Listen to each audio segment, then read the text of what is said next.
Nur Ar-Rodiyah Media.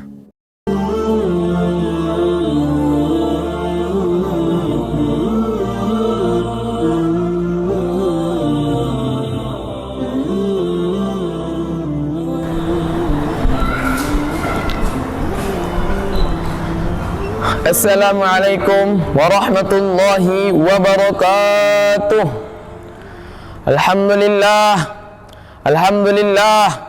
Alhamdulillahilladzi hadana lihada wa ma kunna linahtadiya laula an hadadallah. Asyhadu an la ilaha illallah wa asyhadu anna sayyidana Muhammadan abduhu wa rasuluh. Allahumma salli wa sallim wa barik ala sayyidina Muhammadin wa ala alihi wa ashabihi wa man tabi'ahum ihsanin ila yaumiddin. Amma ba'du. Qala Allah Ta'ala fil Qur'anil Karim, a'udzu billahi minasy syaithanir rajim. Bismillahirrahmanirrahim. Ya ayyuhalladzina amanu kutiba alaikumus syiyam kama kutiba alal ladzina min qablikum la'allakum tattaqun.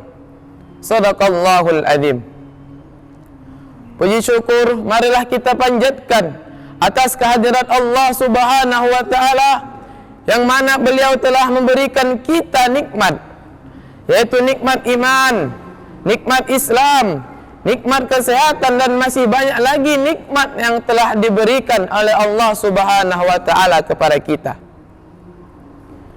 Seandainya saja seluruh air yang ada di muka bumi ini, seluruh embun-embun yang ada di muka bumi ini untuk dijadikan tintanya, seluruh ranting-ranting pepohonan yang ada di muka bumi ini untuk dijadikan penanya, seluruh dedaunan yang masih hijau maupun yang sudah kering untuk dijadikan kertasnya, itu pun tidak cukup untuk menuliskan seberapa banyaknya nikmat yang telah diberikan oleh Allah Subhanahu wa taala kepada kita.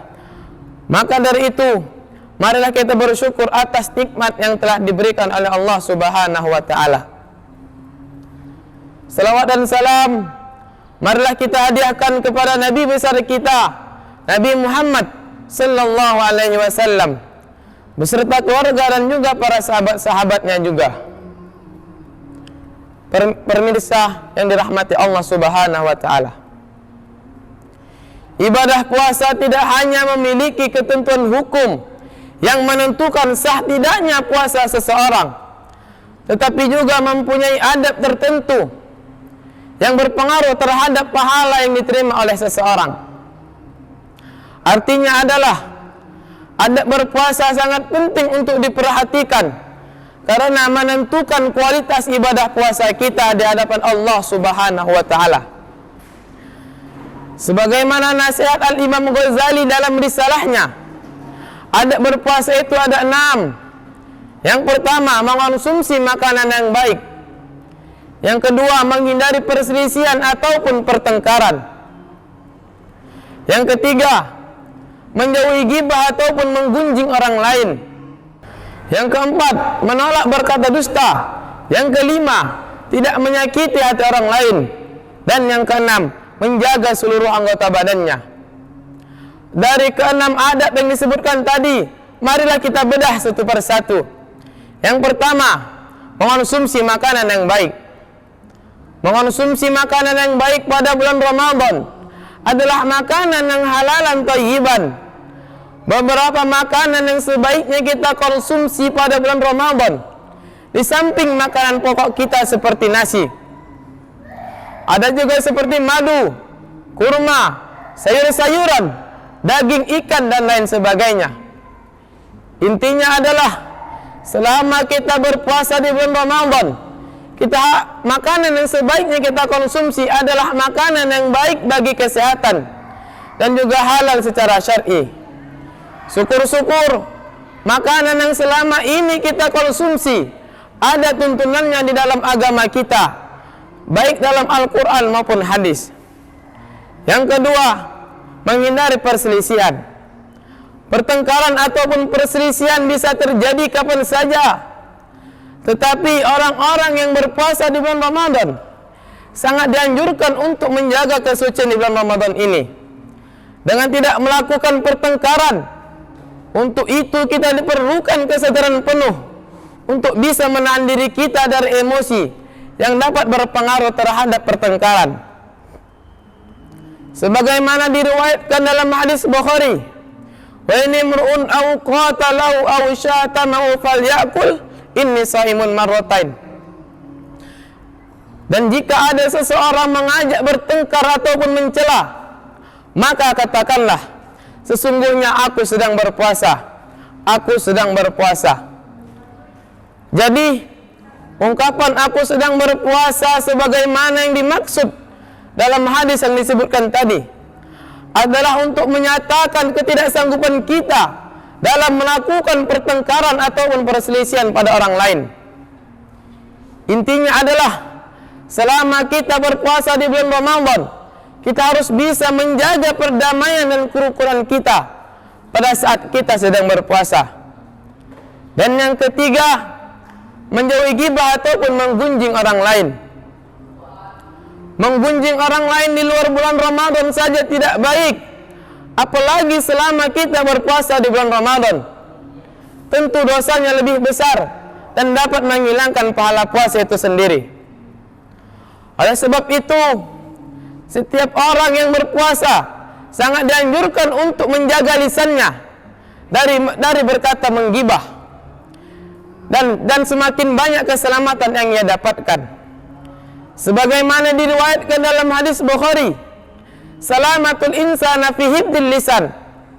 Keselamatan manusia bergantung kepada kemampuannya menjaga lisannya. Yang keempat, menolak berkata dusta. Menolak berkata dusta, hal ini juga sangat penting, sebab sekali kita berdusta, kita akan cenderung berdusta lagi untuk menutupi kata dusta yang sebelumnya.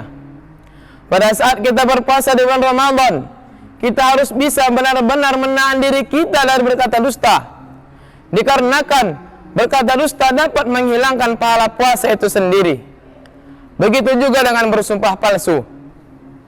Selama kita berpuasa di bulan Ramadan, kita harus bisa benar-benar menjaga lisan kita agar tidak sekali-sekali kita gunakan untuk bersumpah palsu, dikarenakan bersumpah palsu dapat menghilangkan pahala puasa itu sendiri. Tidak hanya kualitas ibadah puasa kita menurun diakibatkan bersumpah palsu dan berdusta, tetapi juga kita akan mendapatkan dosa yang lebih besar. Dan yang kelima, tidak menyakiti hati orang lain. Menyakiti hati orang lain baik secara fisik maupun verbal merupakan perbuatan yang tercela, sehingga setiap perbuatan yang berdampak langsung terhadap kualitas ibadah puasa kita di hadapan Allah Subhanahu wa Ta'ala. Oleh sebab itu, betapa pentingnya selalu mengingat bahwa di bulan Ramadan kita harus bisa benar-benar menjaga lisan kita agar tidak sekali-sekali kita gunakan untuk menyakiti hati orang lain, yaitu seperti menghina, memfitnah, dan lain sebagainya. Dan yang keenam, menjaga seluruh anggota badannya. Menjaga seluruh anggota badan dari segala perbuatan buruk pada bulan Ramadan khususnya. Hendaknya kita menjaga tangan kita agar tidak sekali-sekali kita gunakan untuk memukul orang lain ataupun mengambil barang orang lain. Begitu juga dengan kaki kita. Selama kita berpuasa di bulan Ramadan, kita harus bisa benar-benar menjaga kaki kita agar tidak sekali-sekali kita gunakan untuk pergi ke tempat-tempat yang bisa berbuat maksiat, yaitu seperti restoran pada siang harinya. Demikian pula mata dan telinga kita. Hendaknya kita menjaganya dengan sebaik-baiknya, sehingga tidak kita gunakan untuk melakukan perbuatan maksiat yang dosanya bisa lebih besar. Demikianlah tausiah singkat yang bisa saya sampaikan. Jikalau ada kesalahan, saya mohon maaf kepada pemirsa, dan saya mohon ampun kepada Allah Subhanahu wa Ta'ala. Akhirul kalam, billahi taufiq wal hidayah wal inayah ma'as salamah. Assalamualaikum warahmatullahi wabarakatuh.